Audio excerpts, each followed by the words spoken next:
4 days in, Boris insisted it was all going to plan. People's pensions are safe, the pound is stable, the markets are stable, and I think that's all very good news. Meanwhile, shares continued to fall, as did the pound. European leaders said there would be no informal talks before Article 50 was invoked. Pretty much the whole shadow cabinet resigned, but Jeremy Corbyn insisted he was going nowhere. Our country is divided, and the country will thank neither the benches in front of me nor those behind for indulging in internal factioning manoeuvring at this time. And from the heart of Leave country, a clear message. The people have spoken. Stop insulting us. The negative news which is coming across is absolutely disgusting. I think if you don't watch it over the next few months, they're going to put the country into recession. Also on News at 10. Out in every sense. England are shunted out of the Euros by mighty Iceland, and their manager quits straight after the game. My contract was always up after the Euros, so now is the time for someone else to oversee the progress of this young, hungry and extremely talented group of players. And a reminder of another harder world. We look ahead to the 100th anniversary of the first day of the Battle of the Somme.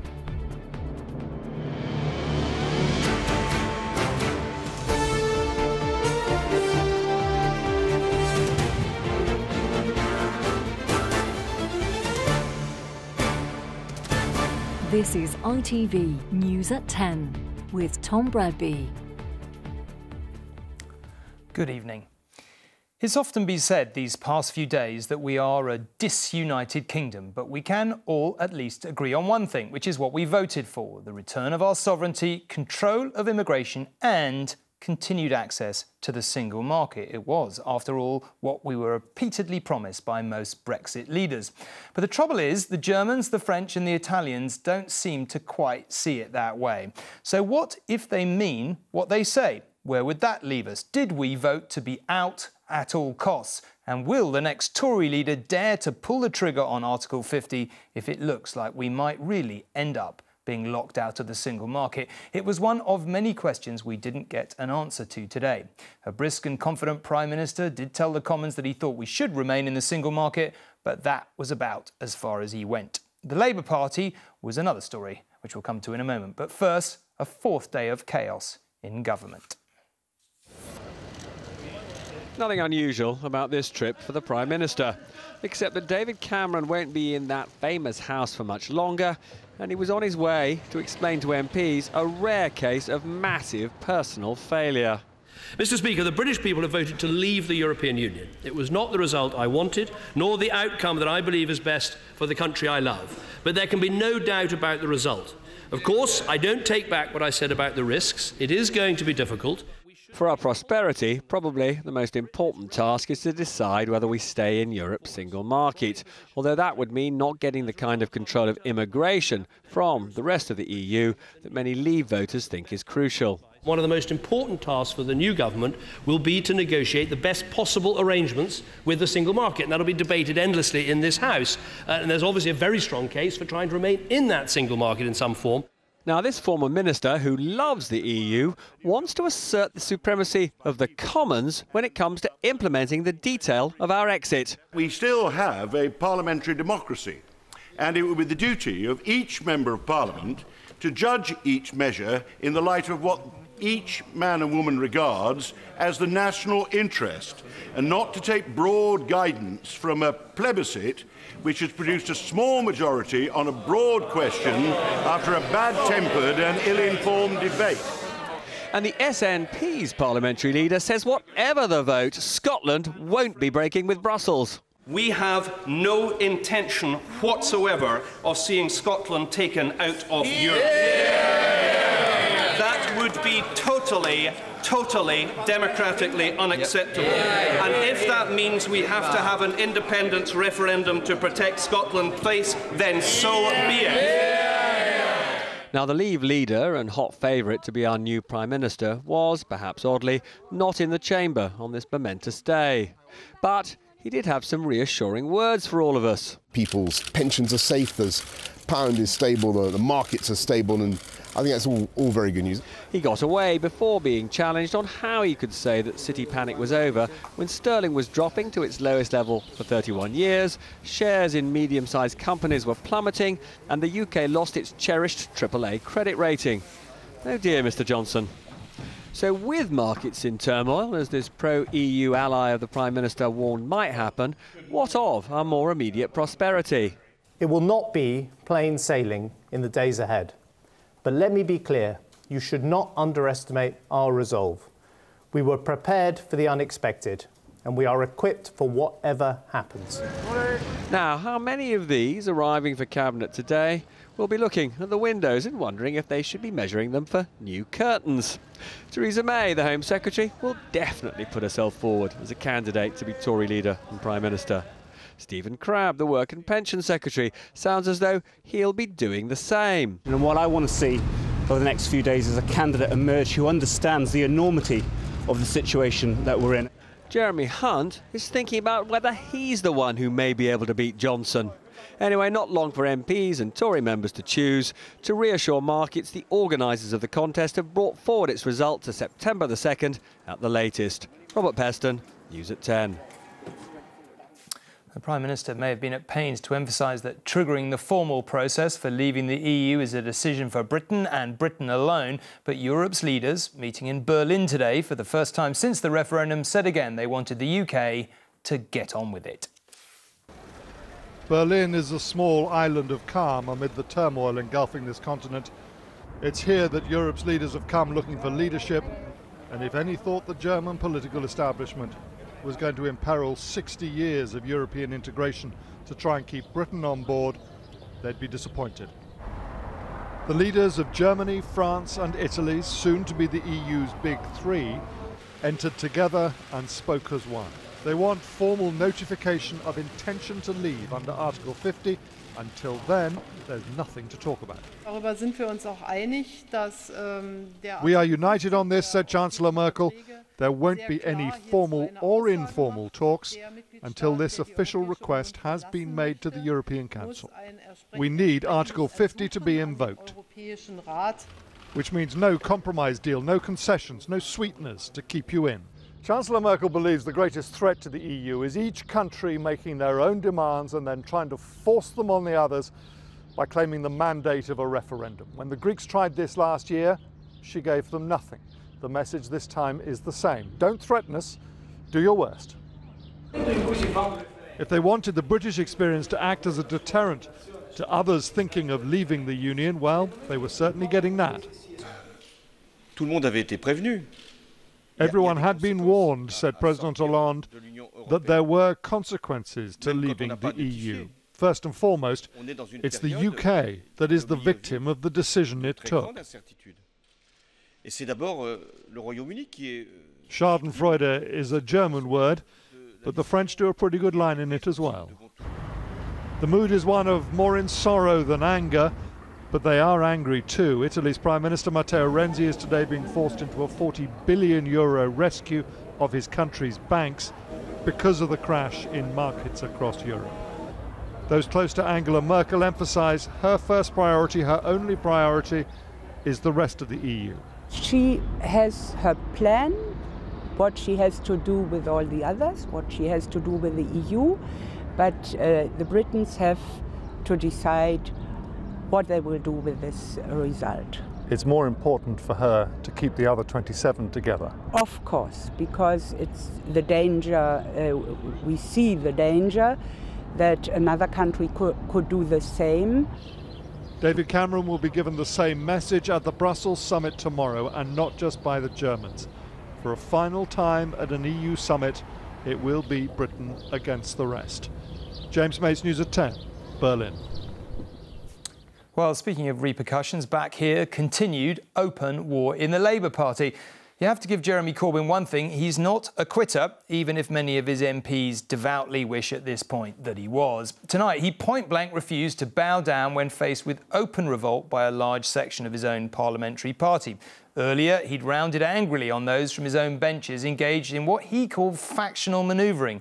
But as Labour hemorrhaged dozens of shadow ministers, their message was the same. The party needs a new leader. After a foul-tempered meeting of Labour MPs in Parliament this evening, Jeremy Corbyn was mobbed in Parliament Square, where thousands had gathered to demonstrate to the MPs that Mr Corbyn still has a mandate from the party membership. The so-called Corbynistas are determined their man will stay put. Don't let the media divide us. Don't let those people who wish us ill divide us. Stay together, strong and united for the kind of world we want to live in. Thank you very much. But many Labour MPs aren't so keen. Today the party's slow-motion coup attempt continued, with more shadow ministers resigning over his referendum performance. Shadow Business Secretary Angela Eagle was one, herself a possible leadership candidate. Have you thought about it? Would you stand? I'm not going to answer any of those questions today. I don't think that today is a matter for those issues. I want Jeremy to think very carefully about what he's got to do now and do the right thing for the Labour Party by resigning.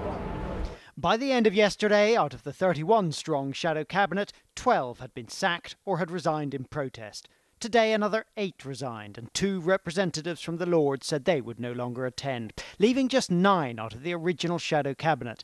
In addition, 22 junior shadow ministers and parliamentary aides have also resigned.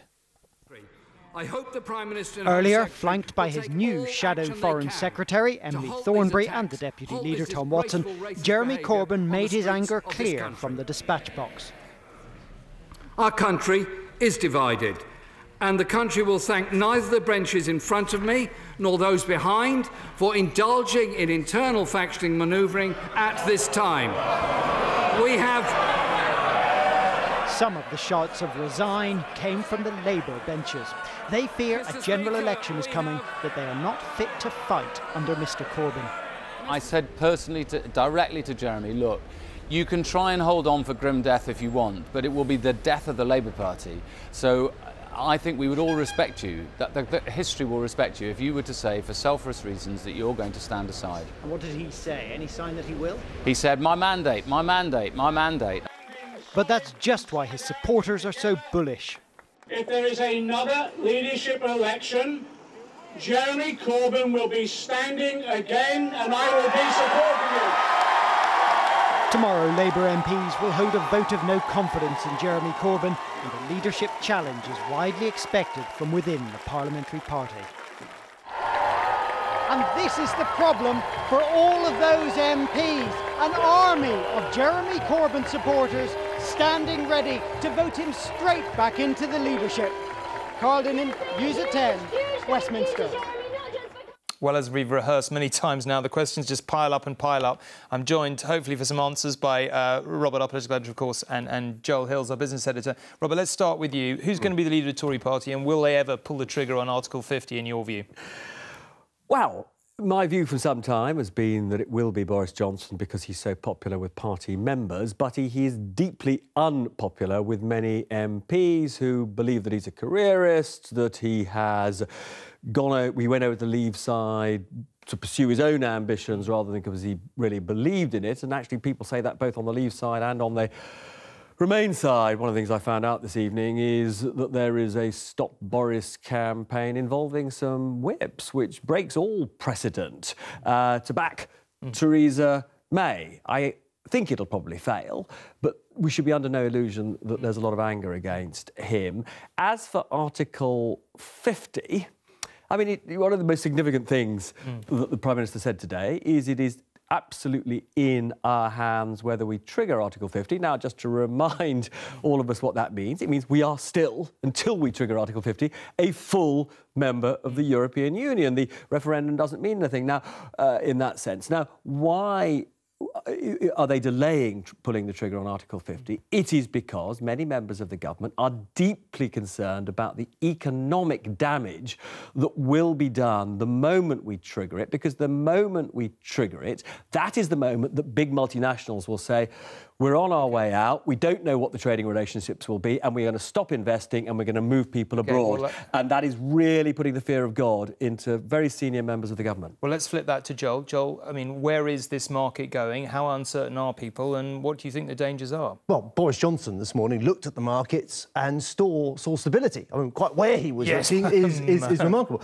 But, I mean, it started with George Osborne making a sort of appeal for calm and business as usual, and there was calm for about 30 minutes, and then you saw bank shares in the big house builders fall really very dramatically.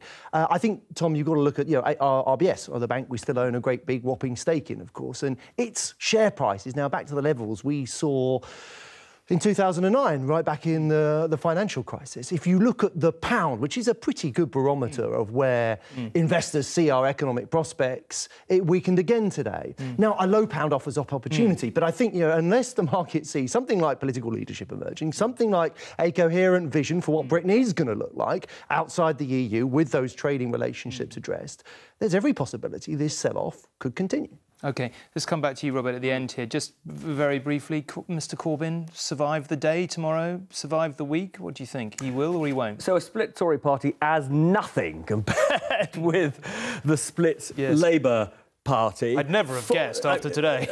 I mean, quite remarkable scenes of, more than 40 members of his team resigning, vote of confidence tomorrow. He is saying he won't resign. Now, the significance of that is, if he resigns, he can't be certain of being on the ballot paper for another election. And he is vowing to fight on, and if there is a contest, which I now think there will be, there is a very realistic prospect that although MPs hate him, the members may vote him back again. Now, if they were to vote him back, you could see a full-scale party split, because it is impossible to see how the current batch of Labour MPs, most of them, would continue serving under him. This is genuinely a life-or-death crisis for Labour. OK. Who remembers the time when we lived a quiet life, all of us? It seems a long time ago. Now, politicians from all the major parties have condemned an apparent increase in racist and xenophobic attacks and abuse since the referendum result. David Cameron said he'd reassured Poland's Prime Minister that the government would not tolerate intolerance, as he put it, after a Polish community centre was sprayed with graffiti. In Cambridgeshire, abusive notes posted through letterboxes. In West London, graffiti daubed on a Polish community centre. In Newcastle, protests calling for immigrants to be repatriated. Online and in real life, the vote about Britain's future seems to have reopened an old chapter from Britain's past. Tonight, the Mayor of London tried to explain why a hate crime hotline had seen a 57% increase in calls since Friday. I worry that the campaign has given people the impression that it's OK to be nasty to people. It's OK to discriminate against people. It's OK to hurl racial abuse at people. It's OK to cause criminal damage and daub graffiti. It's not OK. We are calling it for Leave to Win. Is this what triggered the apparent increase in incidents? Some campaigners say Brexit opened a Pandora's box for racists. Britain was suddenly unwelcoming for some. Ali Ahmed from Cardiff says he was racially abused because of the way he voted. He asked, "What are you doing? What are you listening to?" I said, "Just a video and talking." Then he said, "Did you vote?" We wasn't going to answer. Then he asked us 3-4 times. Then we said, yes. In or out? In. Oh, that switched you, innit? Then he said, we voted leave. When are you going to leave? It was a shock to me, because this is not the Cardiff I know of. Very few people, very few places have been attacked like this centre in London. But the fear now is that the referendum has unlocked hatred and emboldened haters. Rohit Katru, News at 10. Well, a lot's been said, and a lot of it not not terribly complimentary about what lay behind people's decision to vote leave. It's been claimed that immigration was the driving issue. We've heard terms like Little Englander bandied about, but that's not what many of those who voted to take Britain out are saying. In the first of a series, our social affairs editor, Penny Marshall, visited Mansfield in Nottinghamshire, where nearly 71% of people voted leave, to hear what was behind their choice. What binds us is being tested, but there are pockets of unity in our divided island where the majority had their voices heard. Leave, leave, leave. At this family-run clothing factory, the optimism of victory is being replaced by anger, what the boss here calls a southern anti-Brexit backlash. I think if you don't watch it over the next few months, they're going to put the country into recession. It's a total different world, north and south. The north and south divide is true. It is true, and that's why you got a different reaction, because in London, where all the media and everything's been happening, it's a bubble. It's a real bubble. Here in the Midlands, Mansfield, Nottinghamshire, and as you go further north, I mean, it's nothing like. You know, we've had it hard. And in the town centre too, dismay from leavers at the way they're being portrayed as Little Englanders. It's not anti-immigrant. No, I don't think so. Our country's been built on immigration. I don't think it's about immigration, or I think, you know, the political parties just made it about two issues: economy and immigration. No. More complicated than that. I don't believe this was a working class revolt at all. I think people are just genuinely discontented with a political elite, especially in Europe. Politicians need to get out to more of these towns like this, Mansfield, you know, and Boston and Leicester. They need to get out and see what the people are up against. And the one Remain voter was reconciled now to the result. I believe that the British society, Parliament, Queen, everything will stand up more than it was. And this former nurse said she'd been scornful of the political promises of both sides. I don't think any of them are any good, to be quite honest. I don't really. They want a big shake-up, a big shake-up. And it proves that a lot of people around Mansfield are they're brighter since the vote. A lot brighter. And what of all the political fallout? I've got no sympathy at all. You know, the public have voted. And, you know, don't ask the question if you don't want the answer. 3/4 of people in this town voted to leave. And any disconnect that there was between London and the political elite before the vote seems to have only deepened in its aftermath. Even today's Westminster machinations were treated with some contempt. Today's economic fallout blamed in part on politicians talking down what the people want. Europe used to divide just the Tories. Now it divides the nation.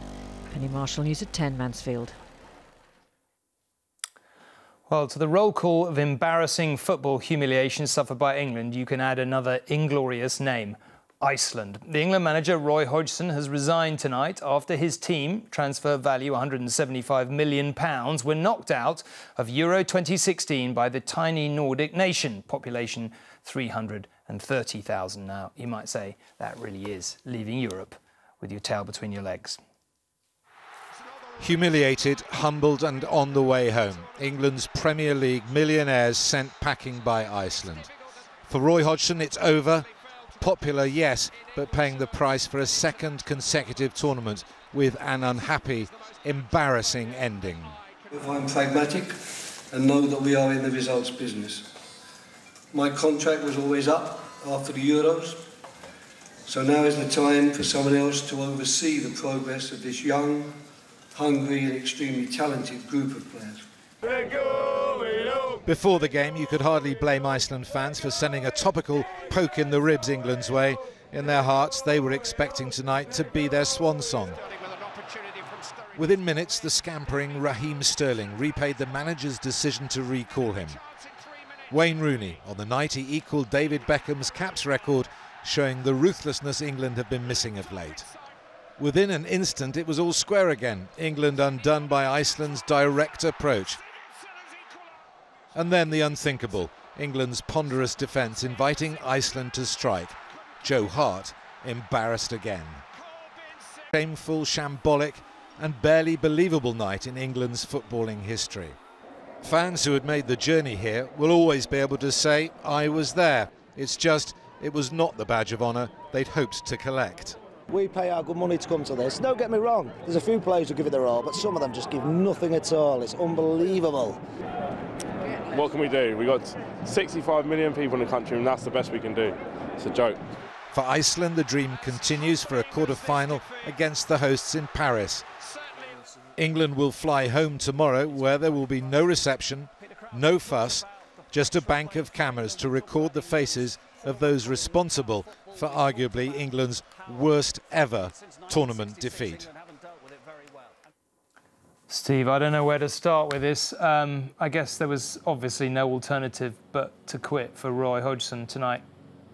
Yeah, absolutely. Tom jumped before he was pushed. It wasn't just about tonight, but of course tonight would have been enough on its own. You have to remember this is a man who's paid £3.5 million a year and came to this tournament not even seeming to know what his best team was. I think he's made a lot of mistakes during this tournament. I think the biggest of those was making so many changes in the third group game. They ended up drawing that game. That meant Wales topped the group and went on to what was supposed to be the easier side of the draw. Having said that, of course, it should not be beyond this group of players here tonight to beat Iceland. It leaves the FA in a bit of a mess, really, because there's no obvious English candidate to take over from Hodgson, but I guess that's a conversation for another day when the dust has settled on what has been a terrible night for English football.